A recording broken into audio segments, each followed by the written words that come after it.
जैसा कि आप लोगों को पता ही होगा कि बांग्लादेश में पहले शेख हसीना की सरकार हुआ करती थी। कुछ कारणों के वश उनकी सरकार बदल गई और वहाँ पे एक नई सरकार बनी जो यूनिस सरकार बोली जा रही, क्योंकि वहाँ के जो प्रधानमंत्री हो रखे हैं वो यूनिस हो रखे हैं। ये ना चीन और पाकिस्तान बहुत ज़्यादा समर्थित हो रखे हैं और इसी को लेकर ये बांग्लादेश का इतिहास चेंज करने वाले हैं। शायद अब इंडिया का वहाँ पे जिक्र ना हो, क्योंकि इंडिया, आप लोग जानते होंगे कि इंडिया ने कितनी अहम भूमिका निभाई थी इनको बांग्लादेश को आज़ाद कराने में। अब शायद वो दिन भी भूल गए ये लोग। शेख मुजीब साफ इंदिरा की तस्वीर भी गायब कर दी है।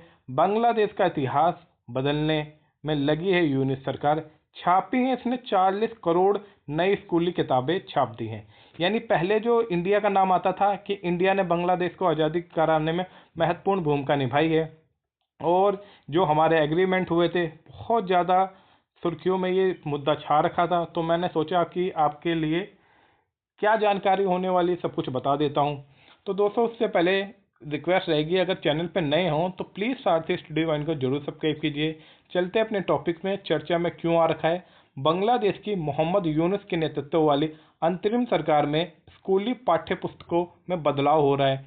इसमें खास तौर से देश के संस्थापक शेख मुजीबुर रहमान और उनकी बेटी पूर्व पीएम शेख हसीना से जुड़ी सामग्री जो है ना, हटाना शामिल हो रखा है।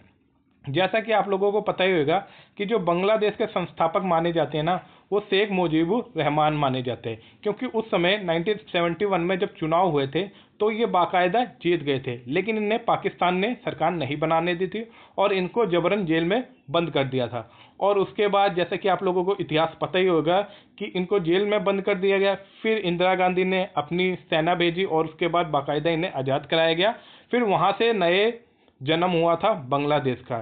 शायद वो एहसान अब ये भूलते जा रही है इनकी सरकार। महत्वपूर्ण बिंदु क्यों रखे हैं, किताबों से शेख मुजीब को हटाया है तो भारत के बांग्लादेश की आज़ादी में योगदान को कम किया गया है। यानी जब हम लोग ये लोग इनकी सरकारी, जब शेख मुजीबुर रहमान है जो बांग्लादेश के संस्थापक हैं, उन्हीं का इतिहास हटा दे रहे हैं, तो यानी इनडायरेक्ट तौर पर या डायरेक्ट तौर पर आप लोग समझ सकते हो कि जो भारत की महत्वपूर्ण भूमिका रही थी उसको भी कम करने में ये लगी हुई सरकार।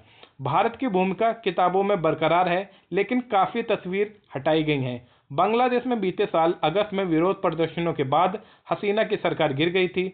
हसीना के बाद आई दक्षिणपंथी रुख वाली अंतरिम सरकार कई तरीके के बदलाव देश में ला रही है।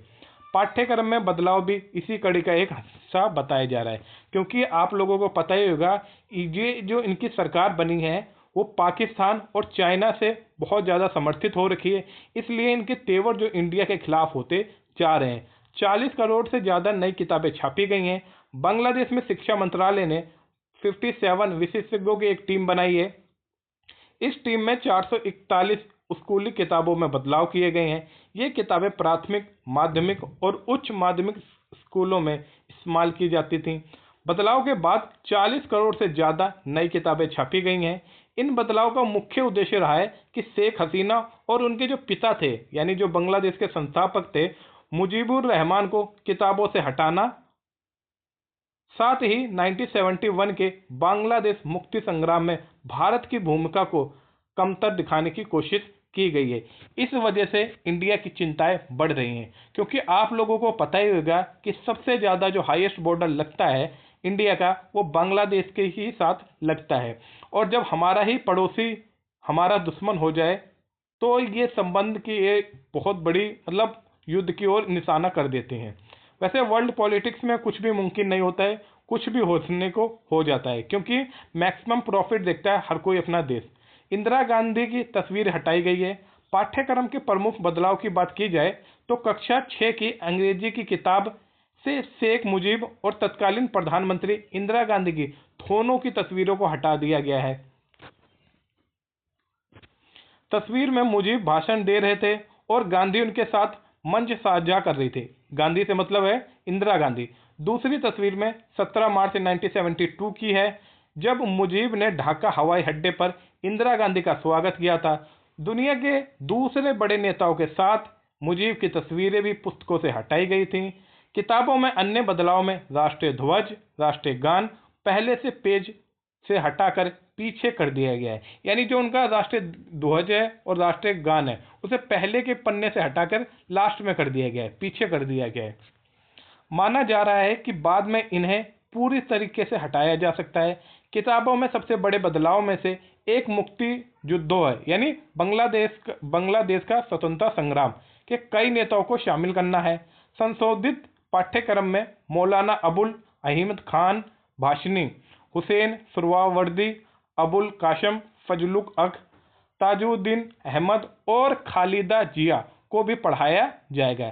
चलो ये बात अच्छी है कि जिन्होंने भी अहम भूमिका निभाई थी उन्हें आप शामिल कर रहे हो, लेकिन जो बांग्लादेश के संस्थापक माने जाते थे, जिसने सबसे महत्वपूर्ण भूमिका निभाई थी बांग्लादेश को स्वतंत्र कराने में, या अभी भी अगर इंडिया ने साथ ना दिया होता तो अभी भी बांग्लादेश का जन्म ही ना हुआ होता और उसकी हालत बहुत ज़्यादा गिर गई होती।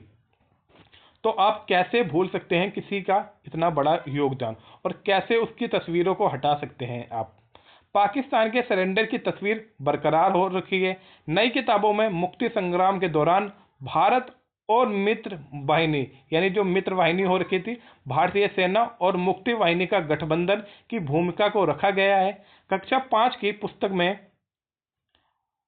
पाकिस्तानी बहिनीर आत्मसमर्पण और अमोदेर विजय, पाक सेना का आत्मसमर्पण और हमारी जीत शीर्षक वाले अध्याय में 1971 के आत्मसमर्पण को बरकरार रखा गया है। यानी जो कुछ चीज़ें हैं, जो महत्वपूर्ण चीज़ें हैं, वो अभी बांग्लादेश ने पूरी तरीके से नहीं हटाई है, क्योंकि उसे पता है उनकी सरकार इसी वजह से बनी थी क्योंकि वहाँ पे युवाओं ने विद्रोह कर दिया था, और युवा जो थे ना, वो शेख हसीना की सरकार से तौबा तौबा बोल बैठे थे, और उन्हें इसी वजह से ये लगता है कि अचानक से उन्होंने अगर बांग्लादेश का इतिहास बदला तो दोबारा सुनामी आ सकती है।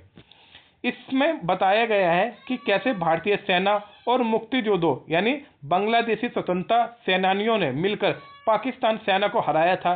पाकिस्तान में यूनिट सरकार के रिश्ते को देखते हुए भी इसे भी किताबों से हटाने का अंदेशा कुछ एक्सपर्ट का था, लेकिन इसे रखा गया है। यानी ये बात बताई जा रही थी कि ये जो यूनिट सरकार हो रखी है उसके पाकिस्तान के साथ संबंध बहुत अच्छे हो रखे हैं, तो शायद ये जो फोटो आप लोग देख रहे हैं ये भी हटा सकते थे, लेकिन नहीं हटाई गई है किसी कारणवश।